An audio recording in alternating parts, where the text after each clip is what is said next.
Good morning, Eagle Nation. It is 8:31 a.m. Office Standard Time. That was a song dedication from Adrian to his brother Anthony. He says that was dedicated to him because he dedicated one to me. Way to think of others, Adrian. We appreciate that song dedication. That was Knives at Sea and the song Gold. Wherever you may be, please stop. Please stand. And let us rise together for this morning's Pledge of Allegiance. I pledge allegiance to the flag of the United States of America, and to the republic for which it stands, one nation, under God, indivisible, with liberty and justice for all. Thank you. You may be seated. I hope you're dressed for success today. That means if you're wearing jeans, and I hope that you are, it's totally fine. Just be sure that they're not jeans with holes or rips or shreds or tears in them, because, again, at Emerson, we're going to be semi-formal because we have a job to do, and our job is still to be the best we can while we're at school. So check yourself, make sure that you're ready for the day. And if you need any assistance with that, teachers, please help them out. If you need any assistance from me, let me know. I'd be happy to help you out. Also, a word on masks.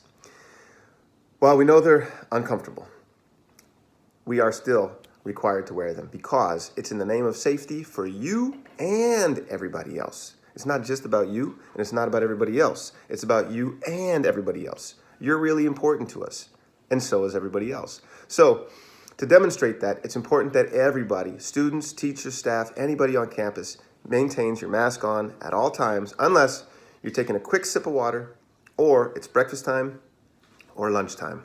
Otherwise, we're required to have them on.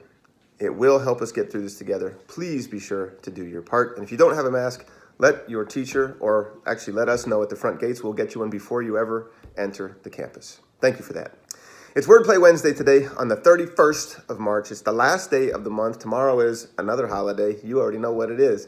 But as we close out this month, I thought we would play with some words. And I thought that we would do something that corresponds with what's happening in national news, that plays with words and also is an opportunity for us to express ourselves. And so there was an article this morning in NPR called Poetry Challenge. Create a list poem that grapples with the rise of anti-Asian racism. Well, at Emerson, we are no place for hate. We're a no place for hate school. And that means we can not just say those words or post a poster, we live those values. And that means that everybody has a place in our school. There's room for you, no matter what background you come from. We celebrate you for the uniqueness that you bring. And we want to make space for you. So with the recent rise and increase of anti-Asian hate and anti-Asian sentiments, we want to be clear at Emerson that to all of our Asian and Asian American community, both on staff and in students and in our neighborhood, you matter to us and we support you. So I would like to share this with you, if I may. It's a list poem. And we're going to be initiating a poetry, I'll call it a contest, but we'll call it a contest, a poetry contest of sorts for ourselves here at Emerson. Last year, we did something similar where you had an opportunity to tell what Emerson means to you. And we had dedication, had entries and contributions. I remember David Lopez. I remember Damari submitted one. I remember Capone submitted one, and there were about 73 others. Lots of you submitted to share with us what Emerson means to you. So on this opportunity, I'm inviting you to share how you are feeling today. Stay tuned for more information. Here's a poem called Between Autumn Equinox and Winter Solstice, today, by Emily Youngmin Yoon. I read a Korean poem with the line, "Today you are the youngest you will ever be. Today I am the oldest I have been. Today we drink buckwheat tea. Today I have heat in my apartment. Today I think about the word chara in Korean. It means cold. It means to be filled with. It means to kick, to wear. Today we're worn. Today You wear the cold, your chilled skin. My heart kicks on my skin. Someone said winter has broken his windows. The heat inside and the cold outside sent lightning across glass. Today my heart wears you like curtains. Today it fills with you. The window in my room is full of leaves ready to fall. Chata, you say? It's tea. We drink. It is cold outside. And with that, I'd like to invite you to submit a poem, and the only requirement is that it is a list poem. You might have to look that up, but a list poem is simply a poem that expresses a sentiment and that has repetition of words or phrases, and the rest is really up to you. You heard in that poem the word today was repeated. Today, today, today. You also heard the word chata, the Korean word, was repeated a couple of times. So there's repetition, and there's emotion that's communicated. And however it is that you might be feeling, we invite you to write that. And so, here are the rest of those details. I'm going to put a link here on our Google site so that you can make your submission. Your poem does not have to rhyme.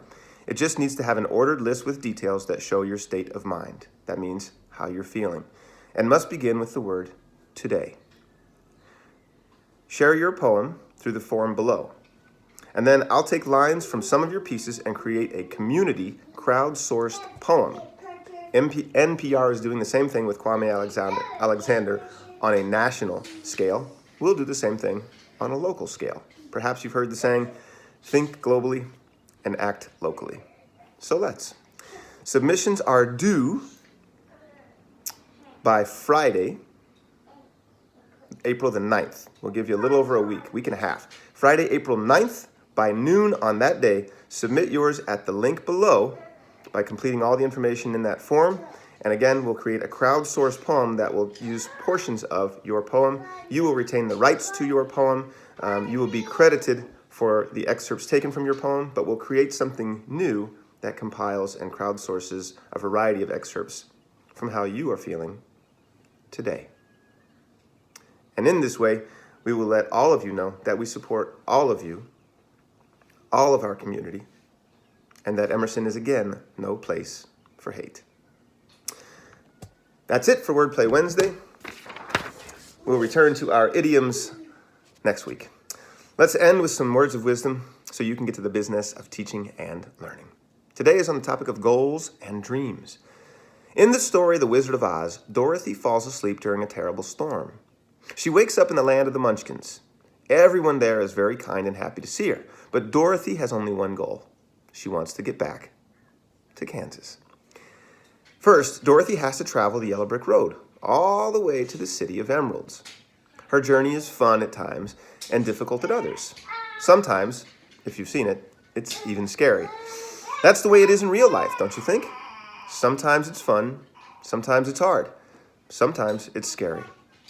So when you set a goal for yourself, like learning to play the violin or making better grades, you need to remember that sometimes your journey will be easy, sometimes it will be hard, and sometimes it will be scary, or just plain boring. But if you keep moving in the right direction, one step at a time, just like Dorothy, you'll reach your goal. With something to think about, this is Mr. Lodato. Make it a great day or not, the choice is yours. Have a good day.